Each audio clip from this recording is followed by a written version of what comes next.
I'm Addison Brown, and this is the Emerging World Project podcast. What are you doing here?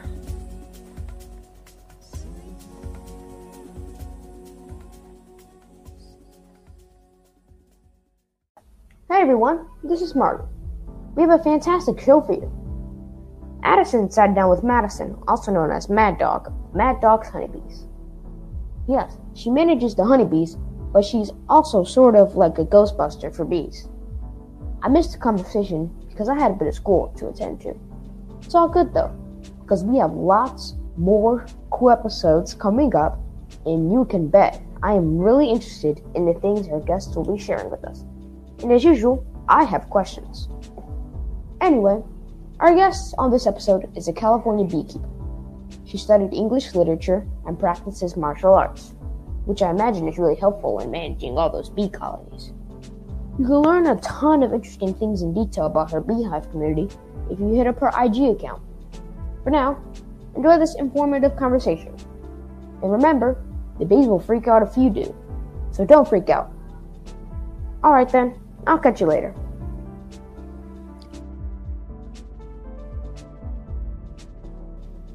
Hey there, thank you for joining us. As I record this, I am sitting at my desk facing west in the center of downtown Los Angeles. My eyes are searching for greenery, trees, rooftop gardens. I want to play with the contrast of the blueness of the sky and the dull-colored concrete skyscrapers. During early May of last year, I'd spent a lot of time looking out this window. I saw birds at all times of the day. A couple of mourning doves, of which I had never witnessed in this area before, visited my windowsill on 2 exact occasions. When I told a friend about this, she replied easily, "Those birds are somebody." I thought to myself, I actually do believe that now. But whom? My mother? My father? My beloved Jack Russell that transitioned almost 3 years ago? We are no doubt, in my mind, at play with that which we are, nature. One night, as I wrapped up my day and shut down the lights to begin my evening meditations, I sensed some buzzy little creature somewhere within my vision. I was not inclined to investigate and turned off the light. The next morning I got up early as the sun was just rising, reflecting off the skyscrapers and giving me a little bit of natural light. I'm not sure when I gained this sixth sense, or what seems like a sixth sense Hawkeye vision combination, but it is there, and I just go with it. As I wandered into the kitchen, I could see on the stark stone countertop the figure of an unmoving little bee. She seemed to be sleeping. I remembered reading somewhere that water or sweetened water may be needed. Okay. Admittedly, I knew very little about the life of bees before this incident. I put a drop of water in front of her. I got dressed, which now included putting on a mask. I gathered Little Bee up. She flapped her wings a little bit in my makeshift transport container, and I vowed to learn about her world as I deposited her in the flower beds in my courtyard. Everything is changing, and everyone is changing. At times it is confusing, terrifying, infuriating, heartbreaking, and completely out of control. But somehow, I just keep that blur in the front of my awareness, and it softens. Mostly, not sure of what is required, but whatever it is, I will, with all that I can offer, be there in generosity. Let's catch up with our guest, beekeeper, Madison Newman.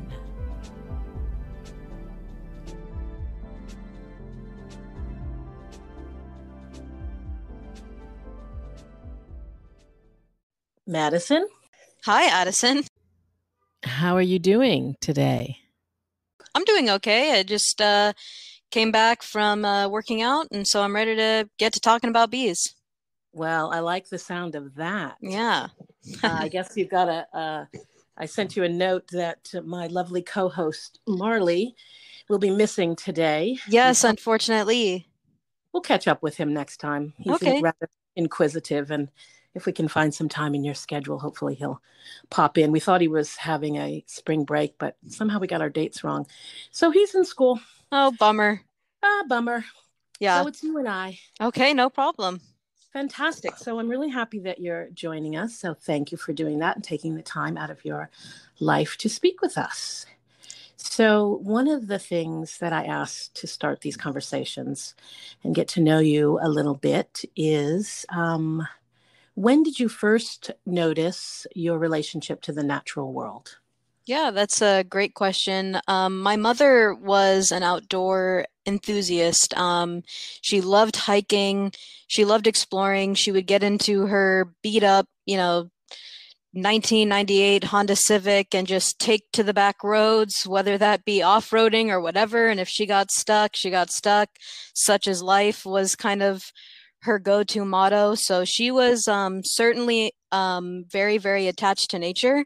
And so she kind of took my hand and led me to that from an early age. There are photographs of me, at Kern River with her when I was 2 years old, digging in the banks of the river or in the snow in Big Bear and all sorts of things. And when I was older, we would go to Santa Clarita to a place that was very dear to her called Placerita Canyon, and we would hike to the waterfall, and we would take the various trails that are found there. She loved a place called Templin Highway that oftentimes fills up with water around this time of year and is fed from, I believe it's Pyramid Lake. And so my mother was really the person who introduced me to the natural world. And specifically when I lost her in 2013, I was constantly seeking out some sort of connection to her.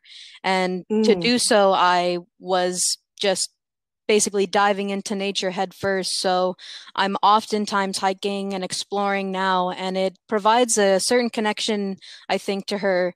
And she kind of instilled in me an adventurous spirit. And so, especially when I lost her, I really noticed that if I had a day off or I was off from school, I would be scheduling hikes with my friends or scheduling some types of explorations that we could go do or anything, any sort of thing to really put me into the trees or in the mountains or at a beach or in a river, anything.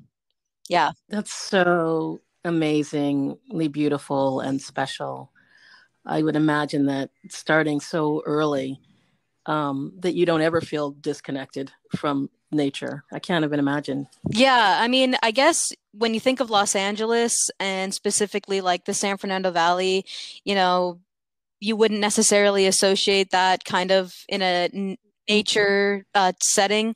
However, we do have our hidden gems here and our perks, and we only have the Angeles National Forest. It's about like an hour and a half, 2 hour drive for me. So I will oftentimes go there because there are some really gorgeous hikes there. Malibu is filled with it, Camarillo. There are all sorts of things. Even in the San Fernando Valley, we have Chatsworth, which Chatsworth Mountains are a beautiful place to explore. So yes, even here, kind of in this urban setting, there are still ways that I find a way to forge a connection to the natural world. I love that. And I often say that to my friends that comment that I live in downtown LA, but I spend most of my time out in nature on beaches and hikes. And I said, it's amazing because I can go from this urban city of this concrete, which is changing a little bit, and be, in some of the most exquisite environments right, within 30 minutes. So we're a little spoiled, aren't we? I think we certainly are. I'm not sure if the weather is exactly my favorite thing in the world, which I think some people are shocked by.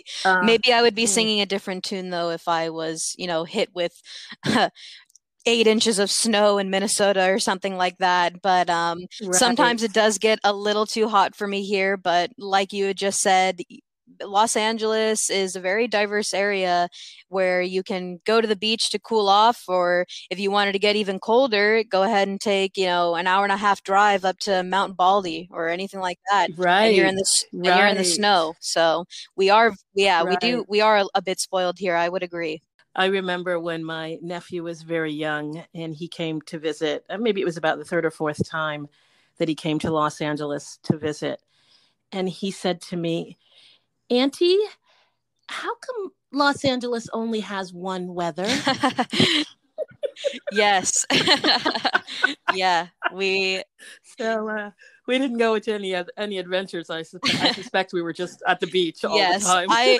Yes, we have one of my coworkers right now. She is actually from Minnesota, which is probably why I used that example prior. And so she's a transplant here to LA, and she's like, "Well, it looks like we're out of winter and we're in spring now." And this was a couple months back, and I said, "This is fake spring, false spring. Then we'll jump back into a semi-winter potentially. Then we'll probably hit summer again some way along the way, which we're kind of in summer right now with this very hot 89 degree weather that we have here in the valley. And then we'll go back to cooler temps, mid-April, back down to the high 60s, back into a milder spring." So, yeah, once there's a LA, it's hard to keep track of or anticipate what day you're going to have here.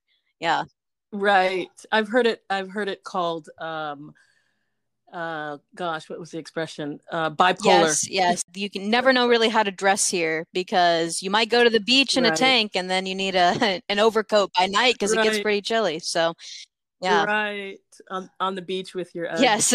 Yeah. Well, that's a very LA thing. Yeah. I wouldn't be surprised if there were those who went out to the beach with their Uggs. That wouldn't surprise me here. Oh my goodness. It's so funny.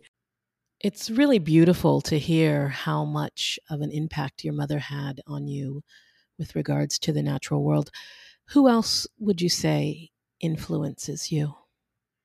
Yeah, that I'm very blessed in the sense that I have a lot of people in my life whom I treasure and cherish, and every single one of them influences me in different respects in my life. For example, I have a boyfriend named Jared. He's wildly creative, filmmaker type, and so he is constantly challenging me when we are watching film or engaging in television or anything like that. So he challenges me and influences me in a creative aspect of my life. And my mother obviously ushered me into more respect for nature and the environment. But to pick somebody, I guess, in terms of beekeeping, it would probably be my mentor, Keith Roberts.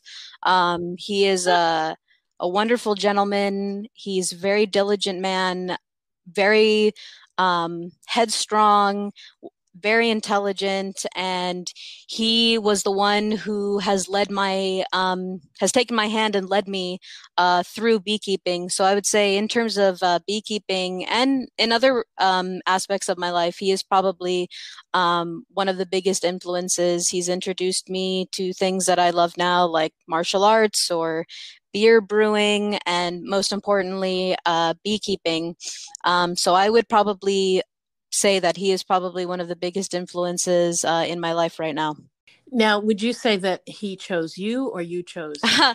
I don't know in the hiring process, I was interviewed by another lovely and diligent woman named Robin, and she is one of the bosses at the Valley Hive, which is where I currently work and do a lot of my main beekeeping work.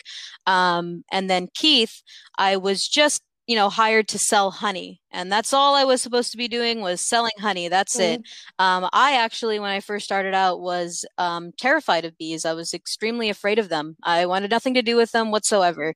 So I was content just selling honey. A couple months down the line, I went to their main shop, because when I sold honey, I was selling it at the mall. They had this tiny cart, but they had a main shop in Chatsworth on Baden Avenue where they would sell beekeeping supplies, tools, hold their beekeeping classes.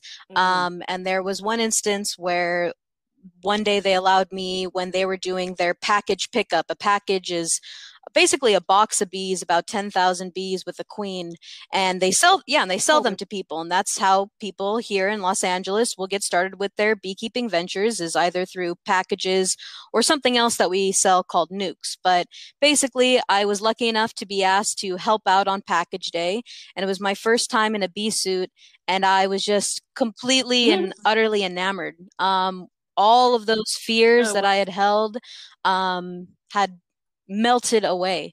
And watching Keith, he's not wearing anything. He was just handing out packages of bees with a few stragglers flying around and brushing off bees, no suit, nothing at all, no gloves, no veil. And he was just utterly zen. And I was awestruck by that. And then there was nothing else that I wanted to do except have the opportunity to get into these colonies.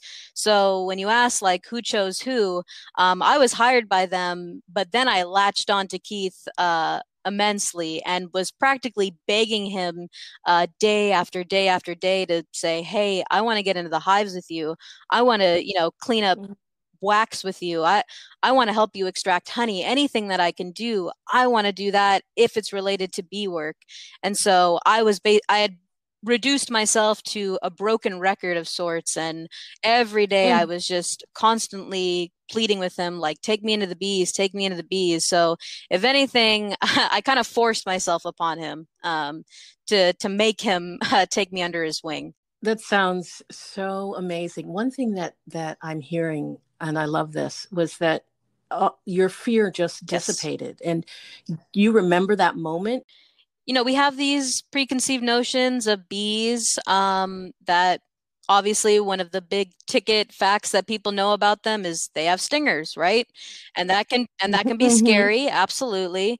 But, the bees are not exactly concerned with stinging us unless they have a viable reason to do so, usually. And so when we're handing out packages or nukes of bees and selling them to the public, they are a certain type of honeybee called Italian honeybees.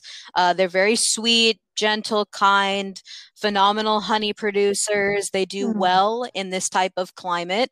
And so watching him have no reservations with, picking up a frame of bees. You'll see people picking up frames. That's where the bees build out their comb. The queen lays their eggs. They have babies and pollen and honey. And those are what you see inside of hive boxes. Watching him pick up a frame with absolutely no gloves, and opening up a hive with a smoker and just maybe having a veil on in the spring. And, he's moving the frame around. He's moving frames inside of the boxes, and he's not getting stung whatsoever. So I think what really stuck with me is that, the bees will give to you what you give to them. If you're very skittish and you're very concerned around them, you're making clumsy movements out of your fear and anxiety, like maybe you drop a frame or you're squishing bees when you put that frame back in because you're not concerned, you're more so concerned with getting stung than anything else, then you're gonna squish some bees, which will release some alarm pheromone, and then some bees, may start getting a bit antsy and trying to sting you. But overall, if you are calm, cool, and collected and are acting so around them inside the colony, using smoke appropriately, you can walk away from a colony without, ever being stung. And that depends on the genetics. Like I said, we're talking about Italian honeybees here, but so that really made an impact on me. Just how magnificent he maneuvered himself in these hives and alongside these bees, as if he was one of them. Like when I worked with Keith or when he teaches students and I watch him, he says Tai Chi speed. We're moving Tai Chi speed. And that's exactly what you have to do. So that was something that made a big impact on me, was never, he was rarely getting stung when I would watch him work. It makes sense that Tai Chi, that you would put those two together. There's a certain energy that has to be focused and used while you're processing. So, which brings me to, we can now start talking about these honeybees, and what, maybe bees in general, what is their function in our world? That's a great question. So When you're out in nature and you're observing honeybees on flowers, what you are seeing is you are seeing the oldest worker bees in the colony. Now, all worker bees are female. There are no male worker bees. The worker bees are the ones who have the stingers, and as their name implies, they perform all of the tasks and duties within the colony, such as being nurse bees and tending to young larvae, feeding them, regulating temperature. They can be cleaner bees, cleaning out the cells in their colony, an attendant to the queen, making sure that she is fed, that her waste is removed, etc. And they typically live about 4 to 6 weeks. And so the last couple weeks of their life is spent outside foraging. And so when you're outside, you're specifically seeing forager bees, who are the oldest worker bees in the hive. And what they're doing is they're collecting either nectar, pollen, or water, all things that are necessary for them to bring back to the colony for proper brood rearing, to regulate temperature, to make sure that no starvation ensues, and so on. And so while they're doing that and they're collecting nectar and pollen on the flowers, they'll basically create, little pollen baskets on the backs of their legs. And they will also get pollen sometimes on their body, but primarily they're very organized and they're very good at getting it packed on the backs of their legs. But when they do travel to another flower, they will bring pollen from that prior flower to this new one, which results in pollination. So how they relate to our world and something that they do for us is they are major pollinators. And so they will be in your garden and you'll notice that, oh, they're visiting my avocado tree, and look, my avocado tree is doing better than ever because I have all these bees visiting it, or my orange trees or apple trees and so on, because they are such major pollinators for so many different types of crops. So they're major pollinators in our world, and they provide us with, the lovely world that we live in now. That's beautiful. So naturally, I have to ask you about the queen bee. She's very fascinating, absolutely. And so if you ever come to the Valley Hive, we have a shop in Chatsworth and we have an observation hive, and you can stop by and you can see bees behind glass. So you can actually see a fully operational hive where the bees are coming and going with a tube that leads outside, so they're not trapped inside. So you can actually see the inner workings of a colony without having to don a suit or light a smoker or anything. And the first question that everybody asks us when we open it up is, where's the queen?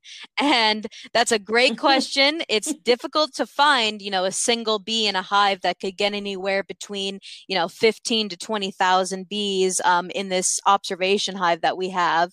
And so the queen bee, her role is she is the reproductive female of the colony. So she is not a worker bee in the sense that she's going out and collecting food or regulating temperature or taking care of babies, building wax, guarding the hive. Her job is to lay eggs. And so right now in the spring and the summer, she can lay anywhere between 1,500 to 2,000 eggs a day. She can choose whether to lay male or female. If she lays a fertilized egg, it becomes a worker bee. If she lays an unfertilized egg, it will become a male drone bee. And so she is the reproductive female of the colony. She is laying the entire population of the hive. There are not 2 queens in a hive or 3 or 4. There's only one queen at a time.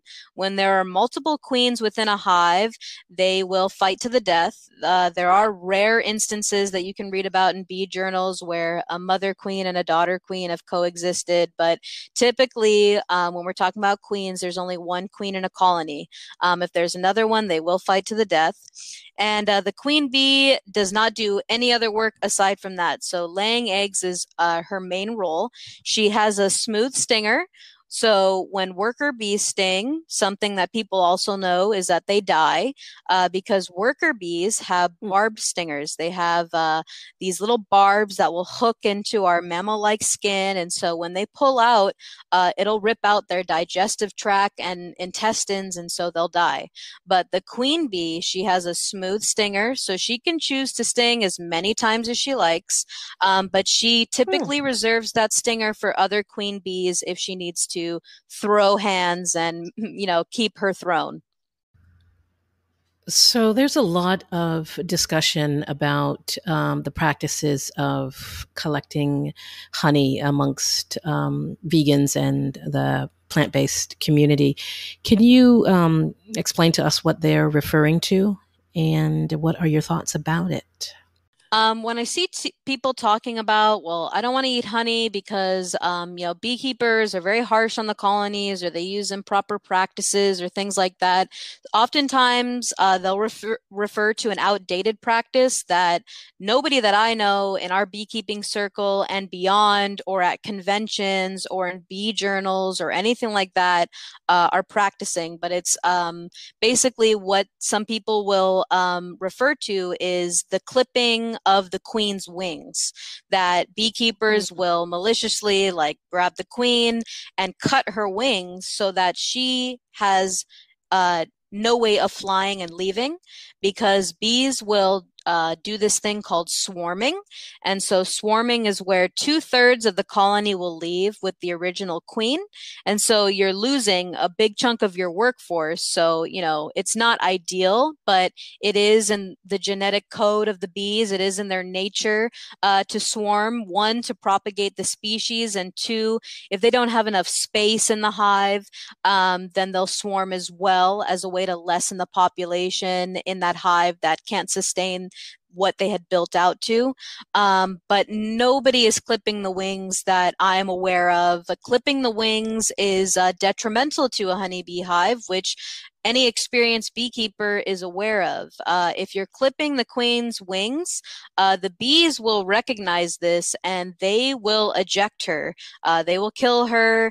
If there's anything slightly wrong with the queen that could potentially inhibit her from performing her job correctly, the bees will understand this. And so nobody that I am aware of is clipping wings. So that's something that sometimes people will reference when they're talking about, beekeepers practicing some malicious practices on their honeybees. But nobody in our circle or beyond, as I've said, speaking at conventions or reading beekeeping journals, or practicing anything like that. And what I was talking about before in terms of what you give to the honeybees, you will get back. And so we are never taking honey from the bees above a certain box. And so we always leave our hives with enough honey to thrive in the fall and the winter.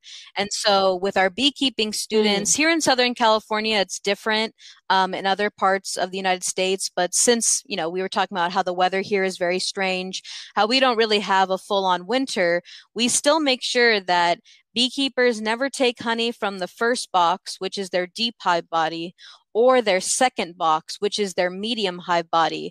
And that medium hive body becomes a honey reserve box in the fall and winter. They'll convert it from a brood rearing box, meaning a box that contains babies in the spring and the summer, to a honey box for the fall and winter, so that they have some reserves, like a bank account that they can pull out from when they get hungry. And so we make sure that that medium box, which can contain about 35 to 45 pounds of honey, depending on how fat the comb is built out and how filled out it is left solely for the bees. So we always teach people that you can't take honey prematurely from a colony. It's very important that they have what they need to survive the fall and winter. We only take honey responsibly from what we call supers, and supers are above the medium hive bodies. There's still a medium hive body, but all medium hive bodies are basically all supers are medium hive bodies, but not all medium hive bodies are supers. And that's just to say that certain medium hive bodies that we have are designated for honey collection. And so from the third box on, that's when we can responsibly take honey from a colony. So if I see that a hive is struggling or starving or hasn't reached that point and they've only made a medium box of honey for themselves, the nectar flow is over, the season is done, I will not take that honey from that hive because I do not want to further stress them out. So if we treat our hives properly, then we can potentially get a higher honey yield. But I won't get anywhere if I'm starving my colonies in the fall and the winter. And so we always make sure that we leave them enough honey to thrive, which I think is another misconception, that we're going in there and taking whatever drop they produce for ourselves greedily. But we make sure that we're only taking honey when they have built out an abundance of it inside their hive. When we're talking about climate change, and you hear a lot of talk about the disappearance of bees and how it's important that that obviously doesn't happen. How is it happening? Is that true? Sometimes in the media, you'll hear something referred to as colony collapse disorder, where, a hive may have been doing really well a couple weeks ago, and then a beekeeper will return to it and all of them are gone.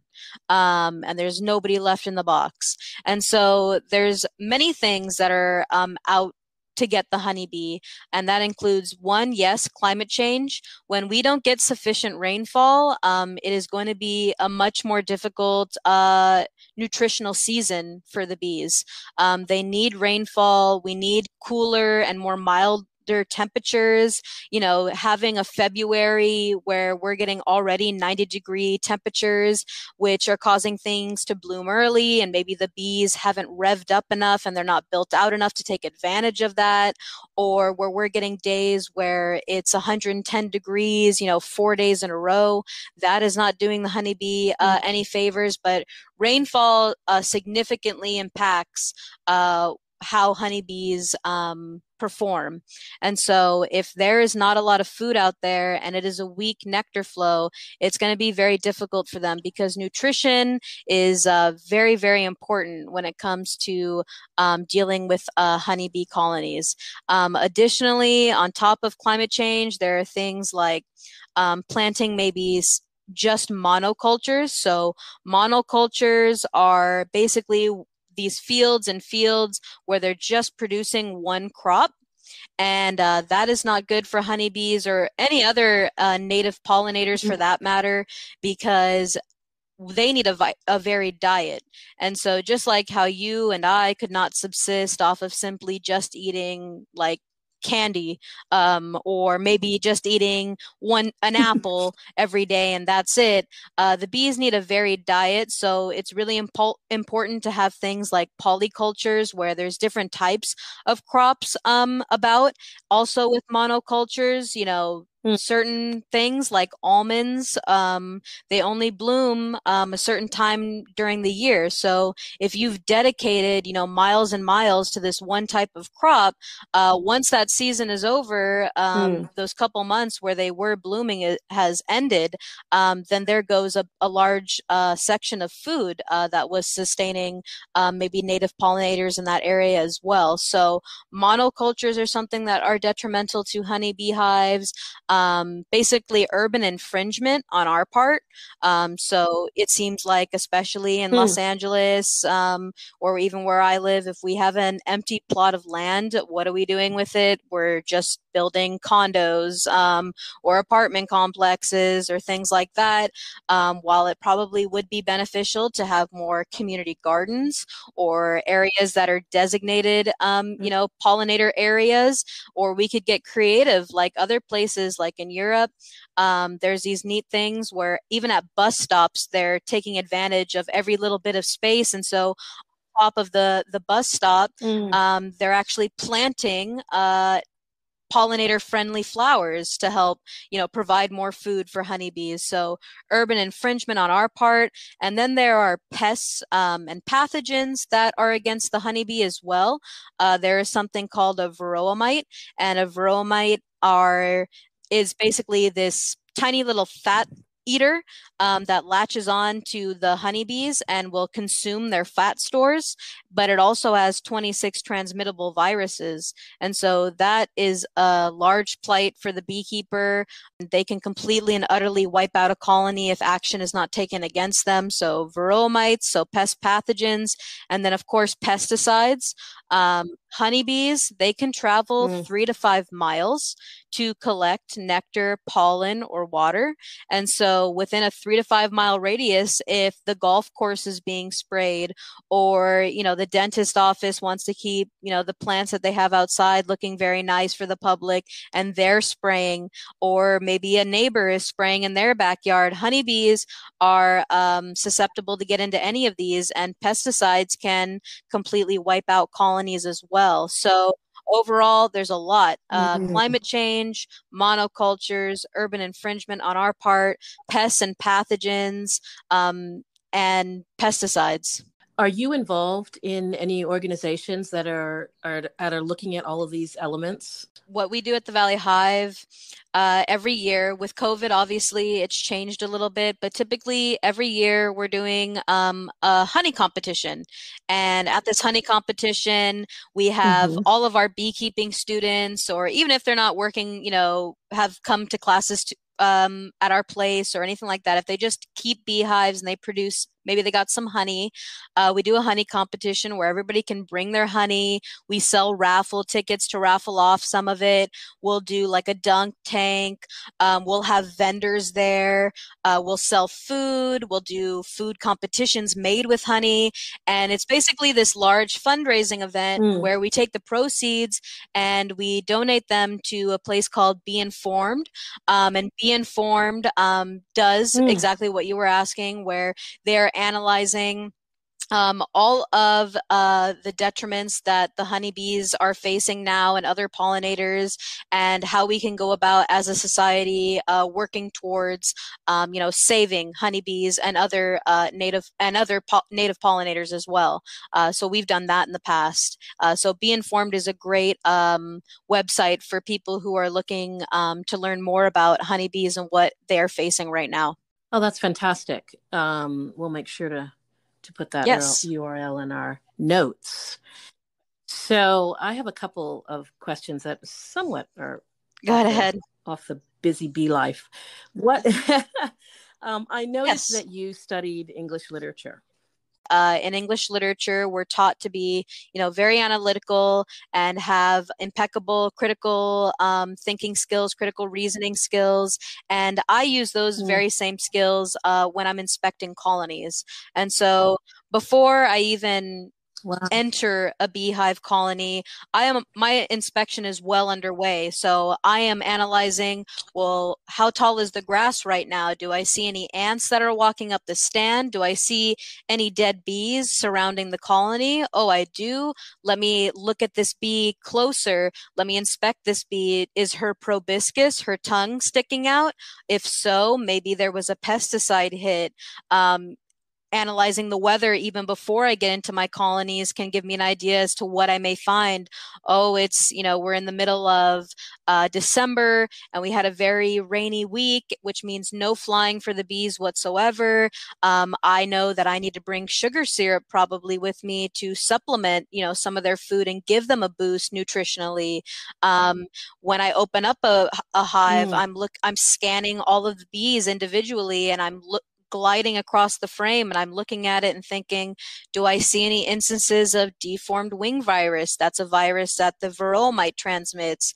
Do I see any varroa mites attached to the honeybees? Those are what we call phoretic mites.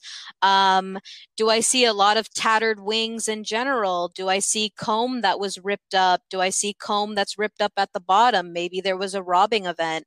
How much pollen are they bringing in? Are they bringing in fresh nectar yet? Do I see fresh white wax? So my job does require me to be very analytical, and so I think my English literature degree has definitely lent itself to that in my beekeeping career thus far. We are talking to Maddog. She's a beekeeper from California. We're going to take a break. We will be back in a moment.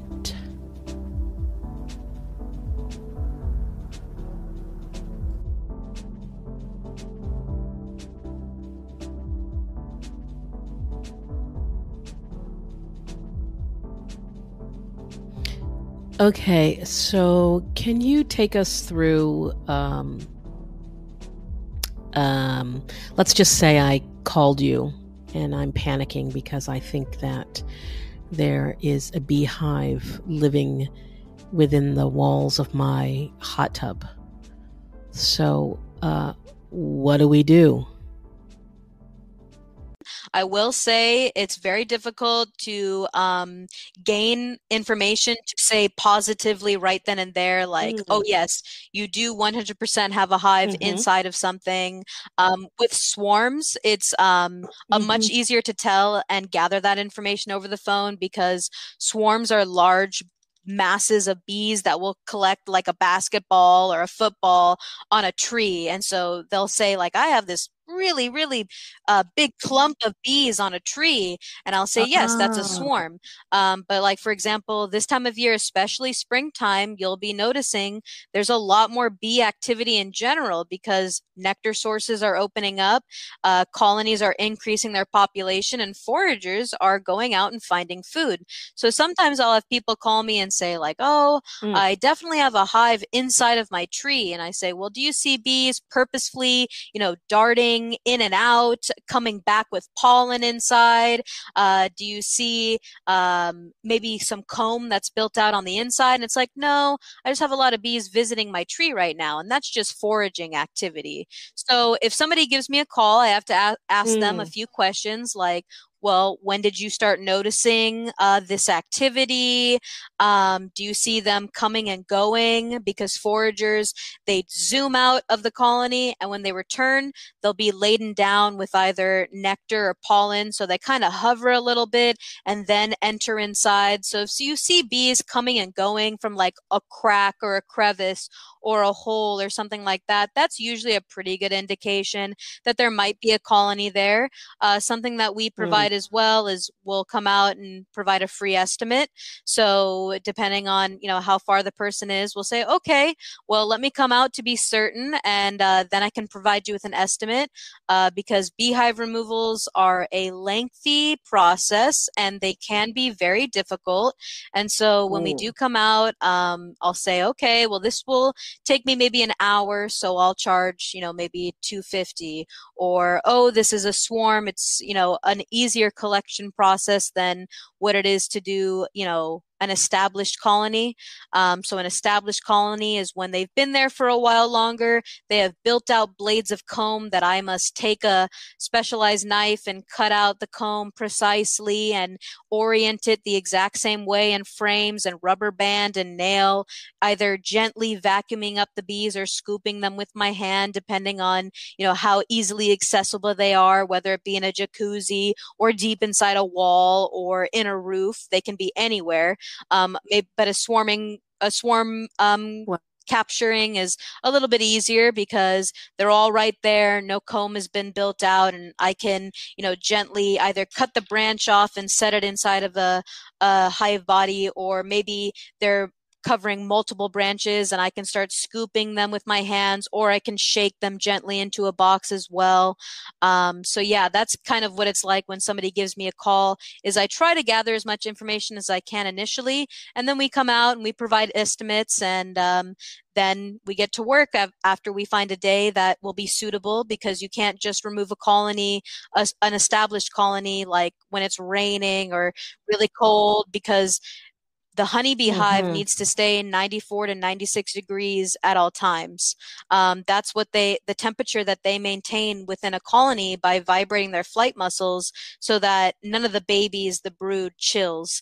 And so typically I'm looking for, sunnier, warmer days to do established hive removals. So yeah, depending on the vicinity to the removal, will determine, where I will move those bees to. So yeah, I'll take them to one of our yards, or if I'm doing like maybe a small removal under like my little side hustle where I maintain a few colonies and produce honey and lip balms, etc. And sometimes people who I know personally will say, hey, Madison, I have bees like in a water meter, and that's a relatively easy fix. Then I'll remove those bees and move them onto one of my plots where I keep bees. Established businesses, they're doing it not saying that hobbyists aren't, but they're doing it a specific way that is proven true. And these are professionals, and we're doing it this way because we know it will ensure the survival of the colonies, keeping the public safe and things like that. I have to tell you that I really appreciate your attention to detail, the thoroughness of it. Thank you. I can feel it in your soul, that it feels like something that is part of your purpose.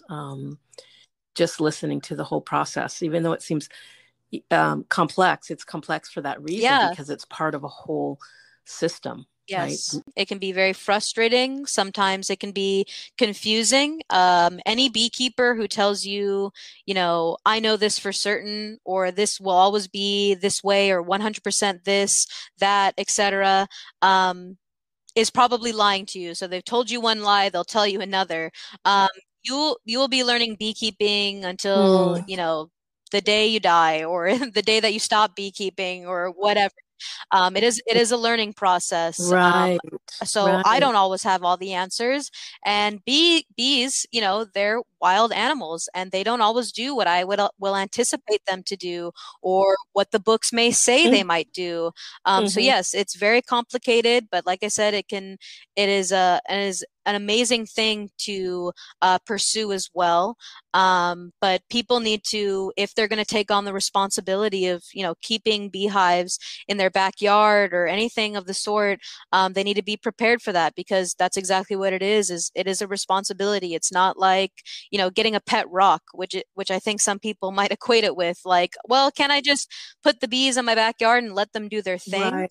Well, if you let them do their thing, there's many different there's many different things that could happen. They could die because they starve because you're not inspecting them, or they could die because the varroamite levels got such heights that the colony collapsed, or here in Los Angeles, Africanized honeybees were created in the 1960s, and they were splicing together Italian honeybees and African honeybees to create a honeybee who is very resilient to disease, but really great, phenomenal honey producers. And what happened was they created very violent and aggressive bees, and then 16 swarms were accidentally released. Whoa. And those swarms were making their way up through South America, and now we have them in the southern region of the United States. And so when you go and gather a swarm, or you get an established colony that you don't know the genetics of, you need to be prepared for that as well. So it's not always very simple. They're not something to just, like a goldfish, to just buy it on a whim and keep it in your bedroom and kind of hope it survives, because there's things that can happen. Like if you're not checking your colony regularly, that hive could become Africanized, and they could pose a danger to the public. So it's very important that people are cognizant and aware of the responsibility that beekeeping poses. Not to discourage people. People should definitely jump into it. Like, you don't need to have all the qualities of a beekeeper immediately, because I sure didn't. I was afraid of bees. I ran away from them whenever they approached me. But by putting the work in and reading about them and educating myself and doing my due diligence, that's where I've gotten, that's how I've gotten to this point today. Wow. Yeah. Okay. So before we wrap this up, it's wonderful to talk to you. What do you hope to take away and share with others?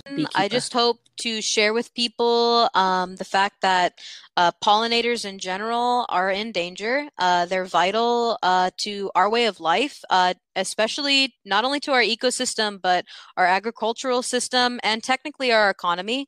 Honeybees produce roughly $20 billion in crops for us.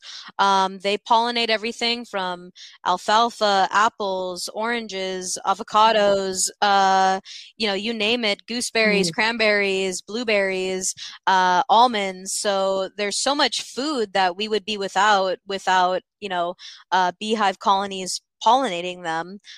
So it's very important to understand how vital they are to our way of life right now. And so even if somebody's just, reading a blog post on honeybees or maybe watching a little documentary on them, it's important to educate yourself where we stand with these pollinators right now. And I would also like to express it's not just the honeybee either. There's native pollinators like mason bees and leafcutter bees and bumblebees, carpenter bees, so many different types of bees who also suffer due to the things that I had described before, like climate change or improper nutrition, pesticides, urban infringement. All of those can also affect those types of pollinators. And those pollinators, as their name would imply again, they also pollinate. So I would just like to express to the public, and from my experiences beekeeping, that even if you don't want to be a beekeeper, which is completely fine, some people are wired correctly and they do not want to surround themselves with thousands of stinging insects on a daily basis. So beekeeping itself may not be for everybody, but learning about the situation that we are in right now with our pollinators and what they do contribute to our society, I think is very important. And you don't need to put on a bee suit or buy a beehive to do that. Yes, agreed. Thank you so much for sharing that vital information with us. Okay, as we round the corner here, I have one request for you, and that is, could you please tell us a funny story? Some funny happenings in the world of bees? I will say that most of my experiences that I later on find funny, I do not find funny in that moment. Like, for example, when I show up to places in my own vehicle, I drive a beat up 2003 Toyota Corolla, which is not a beekeeping car. So if you're interested in pursuing beekeeping full time, don't drive that car. Get something that can handle boxes of honey, like a truck. Have a truck, get a truck, please. I beg of you, have a truck on hand. It's much more feasible to be a beekeeper with a truck. And so, like, something funny that's in my car is like nobody wants to sit in my back seat because they're frankly disgusted by it. There is honey like all over my floors in the backseat of my car from gathering supers, and maybe some burr comb broke and some honey got everywhere, or occasionally maybe there's bees in my car that nobody wants to get into, because if I moved bees, if I had a truck, I wouldn't have to worry about it, but in my car, bees can get trapped inside and I'll try to usher them out. So sometimes there's a rogue bee inside my car that people are afraid to get in my car. There's propolis in my back seat. So every time I approach my Toyota, it's pleading for death, a sweet release. It is definitely not a beekeeping car. So I guess that's kind of funny. Like every time I get in my car, like something's sticky or something's wrong. Yeah, something's wrong with it. Or like, for example, I brought my car in the other day and this guy was working on, changing my oil or something, and he was moving it and he was like, "It smells like barbecue in here." And I was like, "Oh, thank you. It's not barbecue. It's actually a lit smoker, that I'm currently putting out in the trunk of my car that is wafting into the rest of my car." So, yeah, I would probably say something that's pretty funny is the current status of my poor car, as it relates to beekeeping. That's brilliant. I can't tell you how often, like in the past, like hugging somebody or like shaking their hand, they're like, "You kind of smell like smoked meats." And I'm like, that's not really what like I want to hear as a young woman. I don't really want to hear somebody saying that I smell like smoked meats, but that's what a smoker oftentimes makes you smell like. And it's hard to get off of you.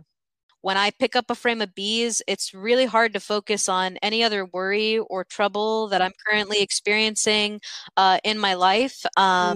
Beekeeping has certainly helped to strengthen my personality and help me forge the personality that I have today. Yeah, I love that idea, because people learn differently, but I think we're also beginning to discover and reconnect, I should say too, with our place in nature. And when you hear stories about the queen bee and just how the colonies work, we see that in our own lives. Yeah. I have one more question, then I'm gonna let you go. Do you have a book that you could recommend? A book that we typically recommend for first year students, people who just walk into the shop, bought a jar of honey, a beehive boxes caught their eye and they were like, hey, I want to get into this. What should I read? I would recommend The Backyard Beekeeper, the 4th edition by a gentleman named Kim Flodham. And it goes through everything that you need to know about like honeybee biology, navigating your first year in beekeeping, how honey is made, the other gifts that we can get from the hive, like propolis and beeswax and pollen and royal jelly and so many other things. So that is a really good beginner book that I think anybody could really read, 12 and up as well. Awesome. I had a listener ask me about that because she was anxious to have her granddaughter listen to our conversation. I'll let you know what we just got in, because I know we do have some books that are more so geared towards, educating younger people. And so I will look into that, and I'll just send you a few and maybe you can put them up alongside this podcast. Well, Madison, I've been speaking with you for a little over an hour, and you hardly seem very menacing. So tell us how you got the nickname Maddog. I'm not initially, very menacing, but I definitely have a stare to me. And like I said, I do practice martial arts in my spare time. And another thing about beekeeping, it is not easy lifting. A box filled with honey can weigh up to about 50 to 60 pounds. So I'm pulling, hundreds of those at a time. So I've got some muscle to me, not to flex right now, I guess literally, but I do. And so I guess sometimes people will say, like, you just kind of have this mad dog stare. Sometimes I'm lost in thought, or I'm thinking about something, or maybe somebody is making me angry, and I've been told that I kind of have a look to me. So, and my name is Madison, so I guess it just kind of flows. Mad dogs, honeybees. There you go. Well, mad dogs, honeybees, it has been an absolute delight speaking with you. Thank you very much. Have a wonderful day. Wonderful. Thank you, Madison. Bye.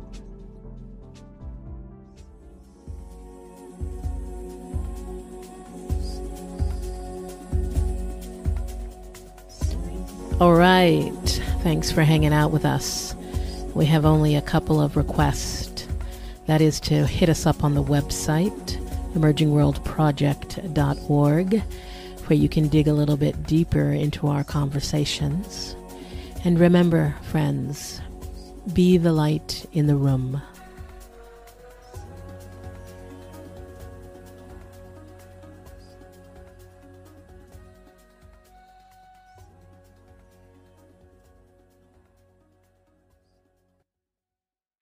I'm not initially, very menacing, but I definitely have a stare to me. And like I said, I do practice martial arts in my spare time.